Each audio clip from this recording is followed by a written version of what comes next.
Bible हमें बताती है पुराने नियम भजन संहिता 91 उसकी 16 आयत में, मैं उसको दीर्घायु से तृप्त करूंगा और अपने किए हुए उद्धार का दर्शन दिखाऊंगा। आमीन। सचमुच ये एक जीवित कलाम है, ये एक परमेश्वर के मुंह से निकले हुए वचन हैं जो पूरे होते हैं और परमेश्वर अपने वायदों को हमारी जिंदगी में पूरा करता है जब हम उन्हें अपने लिए ग्रहण करते हैं।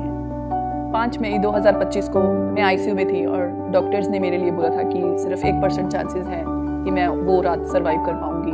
बहुत सारी हाई रिस्क कंसर्न साइन हुए थे, बहुत सारे नेगेटिव रिपोर्ट्स थे, बहुत सारे नेगेटिव वर्ड्स थे जो मेरे लिए बोले गए, पर मैंने अपने लिए उन सारे वर्ड्स को कैंसिल किया और अपने लिए जो वायदे परमेश्वर ने मेरे लिए मेरी ज़िंदगी के लिए रखे हैं उनको पकड़ा और उनको घोषित किया कि परमेश्वर ने मेरे लिए लंबी आयु रखी है, परमेश्वर मुझे दीर्घ आयु से तृप्त करता है। और सचमुच जब हम उन वायदों को अपने लिए लेते हैं, अपने लिए ग्रहण करते हैं, तो परमेश्वर उन वायदों को पूरा करता है। परमेश्वर सामर्थी परमेश्वर है। इतने सालों पहले मुर्दों में जान डालने वाला था, वो आज भी जिंदगी देता है, वो आज भी अपने उन वायदों को पूरा करता है। मेरी जिंदगी में मैंने अपने लिए वो मौजज़ा देखा है, वही गवाही मैं आज आपके साथ बांट रही हूँ ताकि परमेश्वर के नाम को महिमा मिले। और जो इस वक्त परमेश्वर को ताक रहे हैं, ढूंढ रहे हैं, जो बीमारी की हालत में हैं, वो इस वचन को अपने लिए लें और इस वचन की घोषणा करें और अपने लिए नई जिंदगी और तंदुरुस्त और लंबी उम्र जो परमेश्वर ने वायदा किया है उसको अपने लिए लेने पाएं।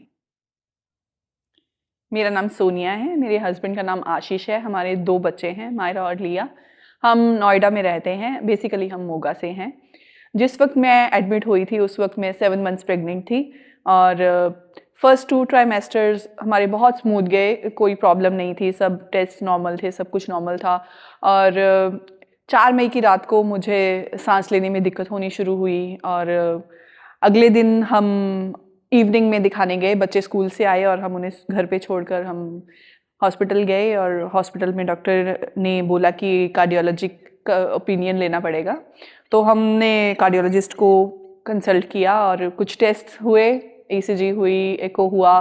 तो उन्होंने मुझे कुछ उस टाइम पे नहीं एक्सप्लेन किया, लेकिन मेरे हस्बैंड को एक्सप्लेन किया और बोला कि इसी वक्त एडमिशन करवाना पड़ेगा, कंडीशन बहुत सीरियस है। और मुझे बिल्कुल उस चीज़ का अंदाज़ा नहीं था कि ऐसा कुछ हो सकता है, लेकिन उस वक्त बस मुझे आईसीयू में एडमिट कर दिया गया और बहुत सारी रिपोर्ट्स थी जो नेगेटिव थी, बहुत सारे वर्ड्स थे जो मेरे बारे में नेगेटिव बोले जा रहे थे, हाई रिस्क कंसर्न साइन हो रहे थे, तो थोड़ी थोड़ी देर के बाद कुछ कुछ बोला जा रहा था। और एक टाइम पे ऐसा हुआ कि जब मेरा एको दोबारा आईसीयू में हुआ, जिस टाइम पे मैं एडमिट हुई थी उस वक्त मेरा हार्ट सिर्फ 15% काम कर रहा था, जो कि बात मेरे हस्बैंड को एक्सप्लेन की गई थी पर मुझे नहीं पता था। मैं भी बाय प्रोफेशन नर्स हूँ, तो मुझे भी इस चीज़ की नॉलेज थी। जब उन्होंने मेरा एको किया तो वो बात करने लगे कि हार्ट 10% काम कर रहा है अभी और हार्ट की कंडीशन ख़राब हो रही है, ऐसे ऐसे। तो उस वक्त मुझे पता चला कि ऐसा कुछ है। तो मैंने अपने हस्बैंड को बुलाया और बात की और मैंने उनको बोला कि ऐसा बोला है क्या कि मेरा हार्ट फेल हो चुका है। और मैंने बोला कि मुझे कुछ नहीं होगा, मुझे परमेश्वर पे विश्वास है, मेरा परमेश्वर मुझे दीर्घायु से तृप्त करने वाला है, मुझे कुछ नहीं होने देगा। और उस कलाम को, उस एक वायदे को मैंने अपने लिए पकड़े रखा कि परमेश्वर मुझे दीर्घायु से तृप्त करेगा। आज की रात मुझे कुछ नहीं होगा, आज की रात मैं जीवित रहूंगी, आज की रात नहीं बल्कि आने वाले बहुत से साल में जीवित रहूंगी। जिस वक्त मैं आईसीयू में थी, हार्ट की कंडीशन और ख़राब हो रही थी और बेबी की मॉनिटरिंग भी कंटिन्यूअस चल रही थी और सडनली बेबी की हार्ट स्टॉप हो गया, हार्ट बीट सुननी बंद हुई और डॉक्टर्स ने मुझे एक्सप्लेन किया कि बेबी इज़ नो मोर। और ये सुनना किसी भी माँ के लिए ये एक सबसे बड़ा गम है जो एक माँ के लिए हो सकता है। एक 7 महीने के बच्चे को अपने पेट में खोना, जिसको आपने कभी गोद में नहीं उठाया, जिसका एहसास आपने 7 महीने लिया, जिसकी धड़कन को आपने महसूस किया अपने अंदर, लेकिन उस वक्त वो दर्द, वो मेरी ज़िंदगी का सबसे बड़ा दर्द था। उस वक्त मैं अंदर से टूट चुकी थी। उस वक्त ना मेरे पास कोई और था, मैं अकेली थी। मेरी कंडीशन ऑलरेडी वैसी थी कि मैं बहुत स्ट्रॉन्ग नहीं थी उस वक्त, मैं कमज़ोरी की हालत में थी और एक ऐसे लॉस से गुजरना उससे भी बड़ा एक गम था। उस दौरान जब मेरे साथ वो हुआ, मेरे बहुत सारे सवाल थे मेरे मन में, ऐसा मेरे साथ क्यों हो रहा है, ऐसा मेरे साथ क्यों हुआ। लेकिन फिर भी परमेश्वर ने मेरे मन को शांति दी। परमेश्वर ने मुझे उस वक्त तसल्ली दी जिस वक्त दुनिया की कोई ताकत तसल्ली नहीं दे सकती।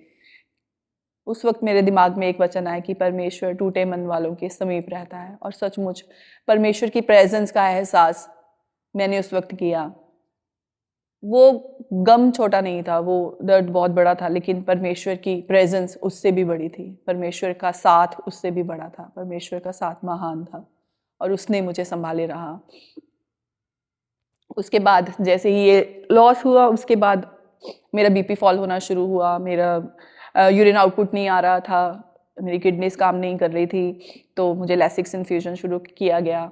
काफ़ी देर तक लैसिक्स इन्फ्यूजन चलता रहा, लेकिन किडनीज रिस्पॉन्ड नहीं कर रही थी, तो मेरे लिए डायलिसिस प्लान किया गया। फिमोरल डाल दिया गया था, कंसेंट साइन हो चुकी थी। और उस वक्त मैंने एक वायदे को डिक्लेयर करना शुरू किया कि परमेश्वर मेरा चंगा करने वाला परमेश्वर है, यहोवा मेरा चंगा करने वाला परमेश्वर है। और सचमुच परमेश्वर ने उस चंगाई को मेरे जीवन में उस घड़ी दिया। जैसे ही मुझे शिफ्ट करने वाले थे डायलिसिस यूनिट में, मेरी किडनीज ने रिस्पॉन्ड किया और परमेश्वर ने मेरा वो डायलिसिस कैंसिल किया। और सचमुच परमेश्वर ने अपने एक एक वायदे को मेरी ज़िंदगी में पूरा किया। और वो रात मेरे लिए ज़िंदगी की सबसे बड़ी रात थी। बहुत मुश्किलें आ रही थी, बैक टू बैक कुछ ना कुछ चल रहा था। एक बेबी का लॉस, फिर एक डायलिसिस होने वाला, वो कैंसिल हुआ। और उसके बाद अगले दिन मेरे लिए सिजेरियन प्लान हुआ। सिजेरियन के लिए मुझे वेंटिलेटर की सपोर्ट के साथ सिजेरियन के लिए प्लान किया गया। जैसे ही मुझे ओटी में शिफ्ट किया गया, बहुत सारी कंसर्न साइन हुए। डॉक्टर्स की टीम थी, कार्डियोलॉजिस्ट थे, गायनेकोलॉजिस्ट थे, एनेस्थेटिस्ट थे, और बहुत बड़ी टीम थी ओटी की जो मेरे अराउंड थी। और डॉक्टर ने मेरे लिए बोला था कि वेंटिलेटर की सपोर्ट के साथ ही सिजेरियन होगा। लेकिन उस घड़ी में मैं अपने मन में इन सब चीज़ों को कैंसिल कर रही थी कि नहीं, मेरा परमेश्वर महान है, मुझे वेंटिलेटर की सपोर्ट की ज़रूरत नहीं पड़ेगी, मेरा सिजेरियन, मेरी सर्जरी वेंटिलेटर की सपोर्ट के बिना होगी। और सचमुच परमेश्वर ने उस चीज़ को पूरा किया।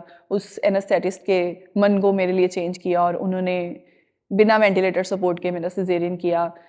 शॉर्ट स्पाइनल एनेस्थीसिया में मेरी सर्जरी हुई और मुझे ऑक्सीजन तक की ज़रूरत नहीं पड़ी। और सचमुच उन्होंने उन डॉक्टर्स की वर्डिंग मुझे अभी याद है जो उन्होंने मेरे लिए बोला कि तुम बहुत स्ट्रांग हो। और ये स्टोरी मैं इसलिए शेयर नहीं कर रही हूँ कि ये मैं अपनी स्ट्रेंथ के बारे में बताऊँ कि मैं बहुत कुछ बियर कर सकती हूँ या मैं बहुत ज़्यादा स्ट्रांग हूँ, नहीं, बल्कि ये मेरे परमेश्वर की कहानी है, जो एक महान परमेश्वर है, जो सचमुच अपनी फेथफुलनेस में रहता है, जो सचमुच अपने वायदों को पूरा करता है, जो उसने इतने सालों पहले किया आज भी करने के योग्य है। और मेरे लिए उसने किया, मेरे लिए उसने चंगाई दी, मुझे उसने दीर्घायु से तृप्त किया।